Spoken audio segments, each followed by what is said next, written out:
कक्षा 5 हिंदी का प्रश्न बैंक में आज का जो पाठ है वो है आपका है एक और गुरु दक्षिणा। ठीक, सही उत्तर पर टिक निशान हमको लगाना है। तो पहला ही प्रश्न है, क्या है, इनमें से सही शब्द है। तो इनमें से सही शब्द क्या है, प्रश्नता है। और देखें यहाँ पर जो बाकी विकल्प हैं वो सही नहीं लिखा है, तो अ क्या होगा, प्रश्नता, ये सही शब्द है।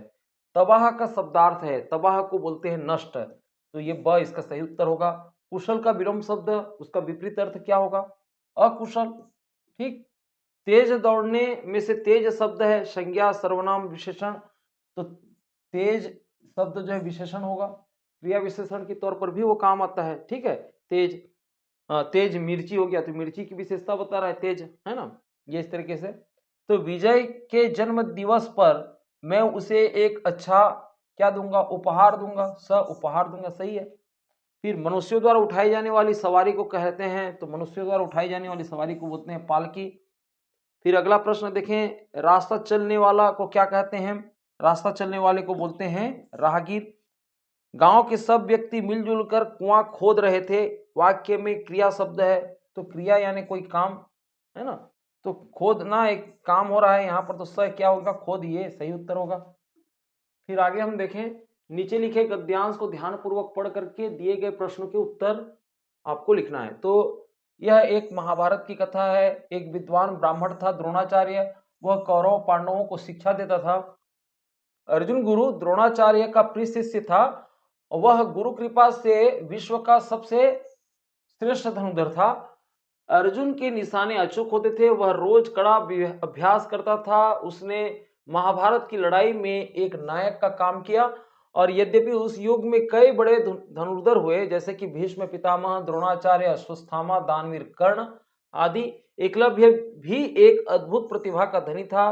नीच जाति का होने के कारण द्रोणाचार्य ने उसे शिक्षा देने से मना कर दिया था, लेकिन वह देवर्षि नारद के कहने पर आचार्य द्रोण की प्रतिमा बना करके कठिन अभ्यास करने लगा। वह गुरु के कहने पर दाएं हाथ के अंगूठे को दान में दे दिया। वह अर्जुन से बड़ा गुरु भक्त हुआ।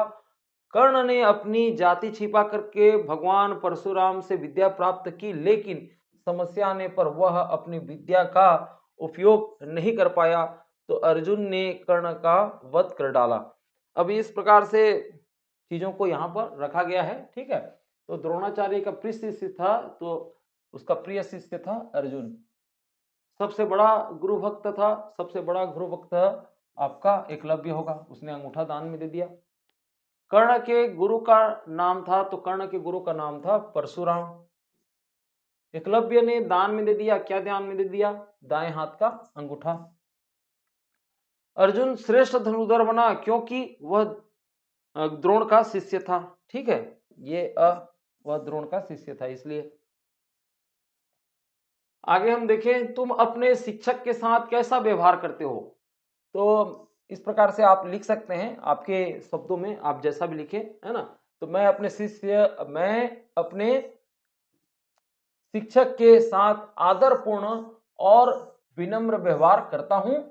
मैं हमेशा उनकी बातों को ध्यान से सुनता हूं और उनका आदर करता हूं।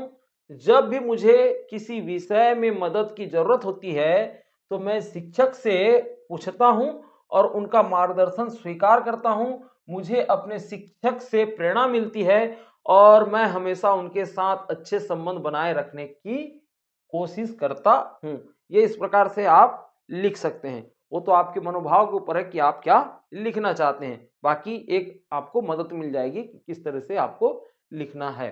फिर आगे हम देखें, तो अच्छे विद्यार्थी में कौन कौन से गुण हो सकते हैं। तो अच्छे विद्यार्थी में क्या क्या गुण हो सकते हैं। पहला है परिश्रम, वह हमेशा अपने अध्ययन में मेहनत करता है। ठीक है, जो भी अच्छा विद्यार्थी होता है। तो दूसरा है नियमितता, रोज स्कूल आता है समय पर और अपने काम को समय पर पूरा भी करता है।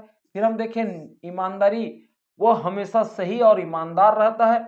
सकारात्मक दृष्टिकोण, यानी जीवन को सकारात्मक रूप से देखता है और चुनौतियों को सामना करता है, डरता नहीं है वो।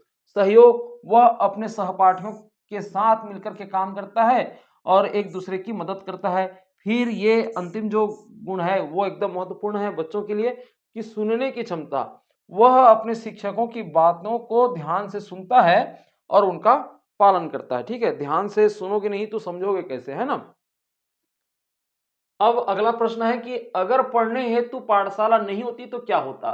देखिए, अगर पाठशाला नहीं होती तो बच्चों को जो शिक्षा मिल रही है, शिक्षा प्राप्त करने का कोई नियमित तरीका नहीं होता।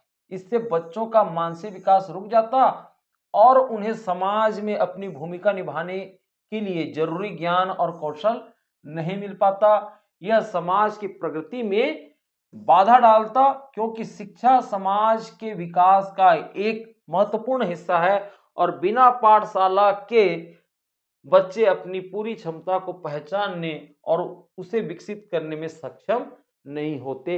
इस प्रकार से आप लिख सकते हैं। तुम्हें कौन से शिक्षक अच्छे लगते हैं और क्यों। देखिए, मुझे वे शिक्षक अच्छे लगते हैं जो विद्यार्थियों के प्रति सहानुभूतिपूर्ण और समझदार होते हैं। ऐसे शिक्षक जो विद्यार्थियों की परेशानियों को समझते हैं और उन्हें सही मार्गदर्शन देते हैं। शिक्षक जो पाठ को रोचक तरीके से समझाते हैं और विद्यार्थियों को प्रेरित करते हैं, मुझे बहुत अच्छे लगते हैं। इसके अलावा जो शिक्षक विद्यार्थियों को अपने विषय के प्रति जो भी शिक्षक हैं विद्यार्थियों को अपने विषय के प्रति उत्साहित करते हैं और उनके अंदर आत्मविश्वास पैदा करते हैं, वे भी मुझे अच्छे लगते हैं। इस प्रकार से आप शिक्षक, कौन से शिक्षक आपको अच्छे लगते हैं और क्यों लिखते हैं, इसका आप उत्तर दे सकते हैं। फिर हम देखें पोर्टफोलियो में। पोर्टफोलियो में क्या है कि गुरु भक्ति पर कोई कविता, कहानी, गीत संकलित करके पोर्टफोलियो में उसको रखना है।